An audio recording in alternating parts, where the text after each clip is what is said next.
آج انشاءاللہ تعالی ہم سورۃ الاعراف کی آیت نمبر 205 اور 206 پڑھتے ہیں اور ان آیات کو سمجھنے کی کوشش کرتے ہیں۔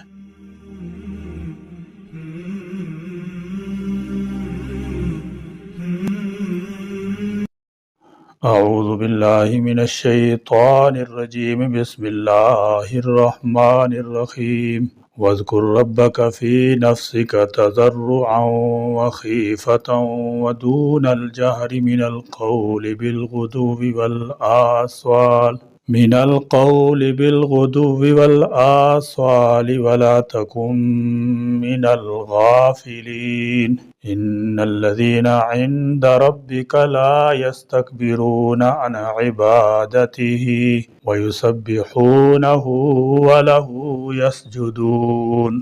واذکر اور ذکر کیجئے، رب کا اپنے رب کا، فی نفسی کا اپنے دل میں، تضرعا عاجزی سے، وخیفتاً اور ڈرتے ہوئے، ودون الجہر من القول زور کی آواز کی نسبت کم آواز کے ساتھ، بالغدوء صبح کے وقت، والآصال اور شام کے وقت۔ بالغدو سے مراد فجر سے لے کر سورج طلوع ہونے تک کا وقت ہے، اور الآصال اصیل کی جمع ہے، جیسے ایمان یمین کی جمع ہے۔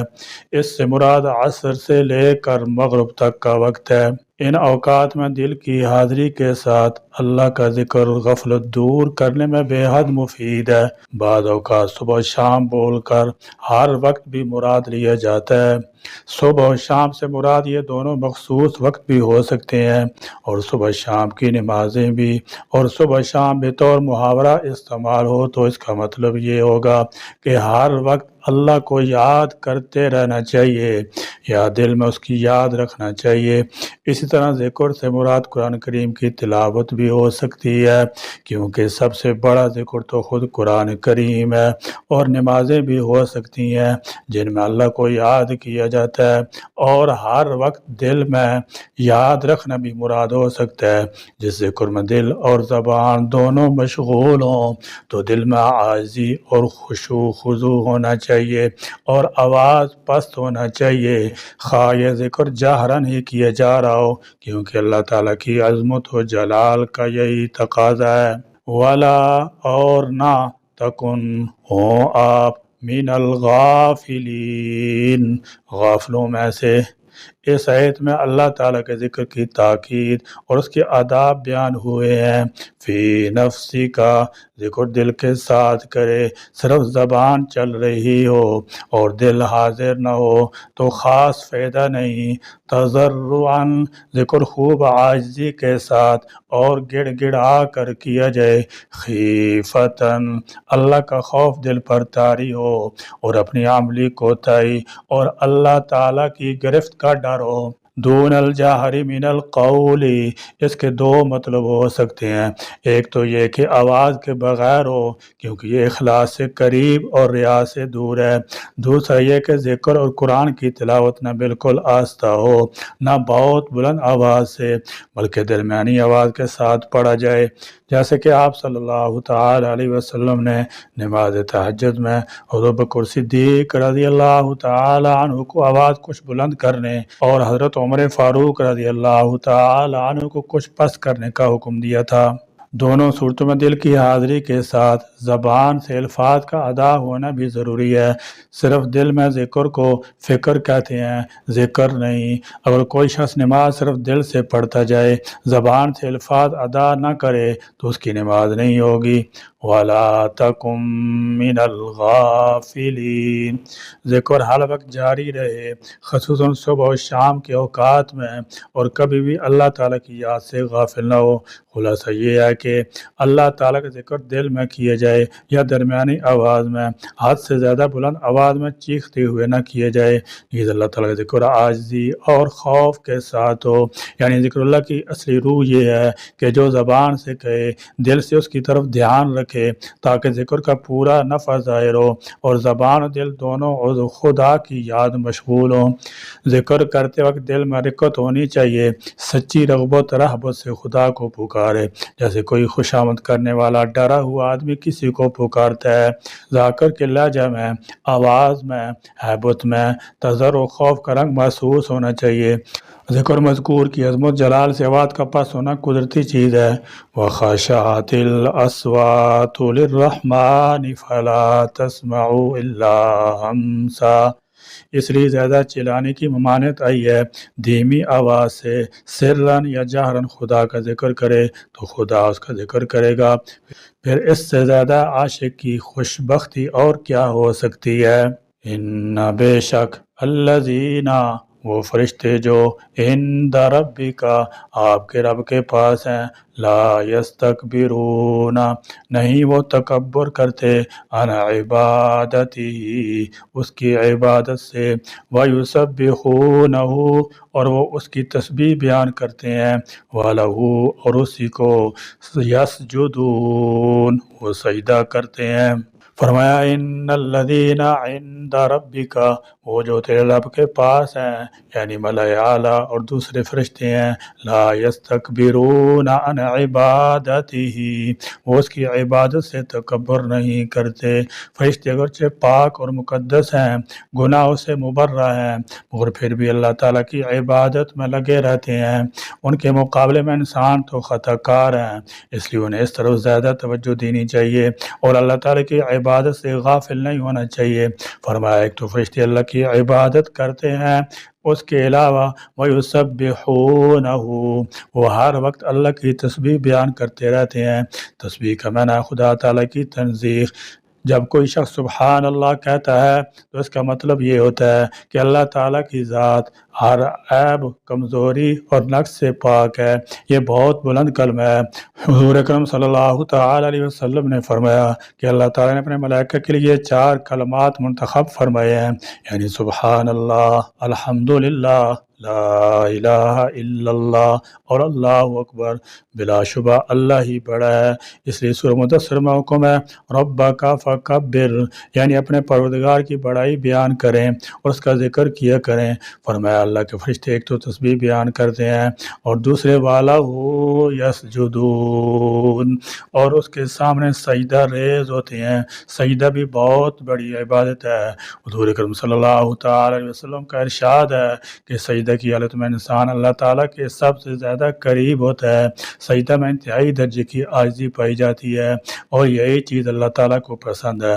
انسان جس قدر عاجزی کا اظہار کرے گا اتنا ہی مقرب الیہ ہوگا۔ سورۃ العلق میں ہے وَاسْجُدْ وَاقْتَرِب، یعنی سجدہ کر کے قرب الہی حاصل کرو۔ سجدہ کی مختلف صورتیں ہیں۔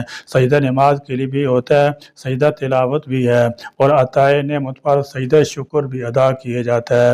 سجدے میں چونکہ تسبیح بھی کی جاتی ہے، سبحان ربی الاعلیٰ، لہذا اس میں سجدہ اور تسبیح دونوں چیزیں آ جاتی ہیں، اس لیے یہ تقرب الہی کا ذریعہ ہے۔ صحیح حدیث میں آتا ہے کہ انسان کو سجدے کا حکم ہوا تو اس نے تعمیل حکم کی، مگر شیطان کو سجدہ کا حکم ہوا تو وہ انکار کر کے مردود ٹھہرا، اور انسان کو سجدہ ریز دے کر اس میں حسد کی آگ بھڑک اٹھتی ہے کہ یہ کیوں اللہ کے سامنے پیشانی کو رکھ رہا ہے، کیونکہ وہ تو چاہتا ہے کہ ہر انسان اللہ کا باغی بن کر اس کی جماعت میں شامل ہو جائے۔ تو فرمایا کہ اللہ تعالیٰ کے فرشتے اللہ کی عبادت کرنے سے تکبر نہیں کرتے، اس کی تسبیح بیان کرتے ہیں کہ وہ اللہ تعالیٰ کی عبادت کریں، اس کی پاکی بیان کریں اور سجدے کے ذریعے اس کا تقرب حاصل کریں۔ سورہ کے آخر میں اس کا خلاصہ یہ ہے کہ یہ مکی صورت ہے، اس میں عقائد صحیحہ، توحید، رسالت، قیامت، عظمت قرآن سب آ گئے ہیں۔ رسالت اور توحید اس سورہ کے مرکزی مضامین ہیں، جو کہ توحید ایک بنیادی مسئلہ ہے، اس لیے توحید فی العبادات اور توحید فی الاستعانت کو مکمل طور پر بیان کر دیا گیا ہے۔ خدا تعالیٰ کی عبادت، اس کا ذکر اور تسبیح تعلیل سورہ کا لب لباب ہے۔ اللہ تعالیٰ کی تحمید، تسبیح کرنا فرشتوں اور انسانوں کا مشترکہ فرض ہے، اور انسان فلاح فوز کے طالب ہیں تو انہیں اللہ تعالیٰ سے اپنا تعلق برقرار رکھنا چاہیے۔ اس کا طریقہ وہی ہے جو اس سورہ میں خاص طور پر بیان کر دیا گیا ہے۔ قرآن منبع ہدایت ہے، جب اس کی تلاوت تمام آداب، شرائط اور اس کے حقوق ادا کر کے نہایت غور و خوض سے کی جائے تو اللہ تعالیٰ ہدایت عطا فرماتے ہیں اور علم و حکمت کے دریا بہا دیتے ہیں۔ قرآن کریم کی تلاوت کے احکام میں سے ایک حکم سجدہ تلاوت بھی ہے۔ یہ آیات سجدہ میں سب سے پہلی آیت ہے۔ اس مناسبت سے ہم یہاں سجدہ تلاوت کے چند احکام بیان کرتے ہیں۔ بعض متعین آیات کریمہ کی تلاوت کرنے اور سننے کے بعد سجدہ کرنا واجب ہوتا ہے۔ مسئلہ سجدہ تلاوت کرنے کا ایک طریقہ تو یہ ہے کہ اللہ اکبر کہہ کر سجدہ میں چلا جائے اور اللہ اکبر کہتے وقت ہاتھ نہ اٹھائے۔ سجدہ میں کم از کم 3 بار سبحان ربی الاعلیٰ کہہ کر اللہ اکبر کہتے ہوئے سر اٹھا لے، بس سجدہ تلاوت ادا ہو گیا۔ مسئلہ بہتر یہ ہے کہ کھڑے ہو کر بغیر ہاتھ اٹھائے پہلے اللہ اکبر کہہ کر سجدہ میں جائیں اور 3 مرتبہ سبحان ربی الاعلیٰ کہیں، پھر اللہ اکبر کہتے ہوئے کھڑے ہو جائیں، ورنہ بیٹھ کر اللہ اکبر کہہ کے سجدہ میں جائیں تو 3 بار سبحان ربی الاعلیٰ کہیں اور اللہ اکبر کہہ کے بیٹھ جائیں، آپ کا سجدہ تلاوت ادا ہو گیا۔ مسئلہ سجدہ کی آیت پڑھنے اور سننے والے دونوں پر سجدہ کرنا واجب ہو جاتا ہے، چاہے سننے والا قرآن شریف کی سننے کی غرض سے بیٹھا ہو یا کسی اور کام میں مشغول ہو اور بغیر ارادہ کے آیت سجدہ سن لی ہو۔ اس لیے بہتر یہ ہے کہ تلاوت کرنے والا سجدہ کی آیت کو آہستہ پڑھے تاکہ کسی اور پر سجدہ واجب نہ ہو۔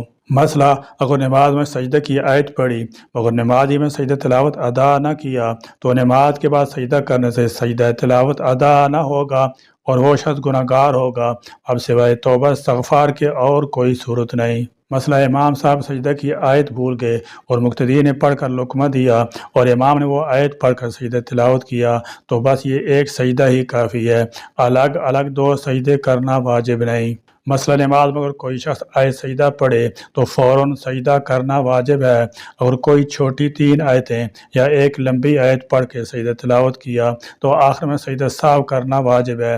اگر 3 چھوٹی آیات سے کم تلاوت کر کے سجدہ تلاوت کر لیا تو سجدہ سہو واجب نہیں ہوگا۔ مسئلہ تراویح میں سجدہ تلاوت کا اعلان کرنا ضروری نہیں ہے، اگر اعلان کرے تو منع بھی نہیں، لیکن اعلان کرنے کو لازم نہ سمجھا جائے کیونکہ اعلان کرنا ثابت نہیں۔ ہاں اگر مقتدیوں کی نماز میں تشویش پیدا ہونے کا اندیشہ ہو تو اعلان کر دینا بہتر ہے۔ مثلا جس رکعت میں سجدہ تلاوت پڑھی ہے اس رکعت میں سجدہ کرنا بھول گیا ہے تو دوسری یا تیسری رکعت میں جب بھی یاد آ جائے فوراً سجدہ کر لے اور آخر میں سجدہ سہو بھی کر لے۔ مسئلہ بغیر وضو کے سجدہ تلاوت کرنا جائز نہیں۔ مسئلہ اگر ایک آیت سجدہ تلاوت کی ہے یا سنی ہے تو صرف ایک سجدہ ادا کیے جائے، ایک سے زائد نہیں۔ مسئلہ اگر کئی آیات سجدہ تلاوت کی ہیں یا سنی ہیں تو جتنی تعداد آیات سجدہ کی ہے اتنی سجدے ادا کی جائیں۔ مثلا اگر 5 آیات سجدہ تلاوت کی ہیں یا سنی ہیں تو صرف 5 سجدے ہی ادا کیے جائیں۔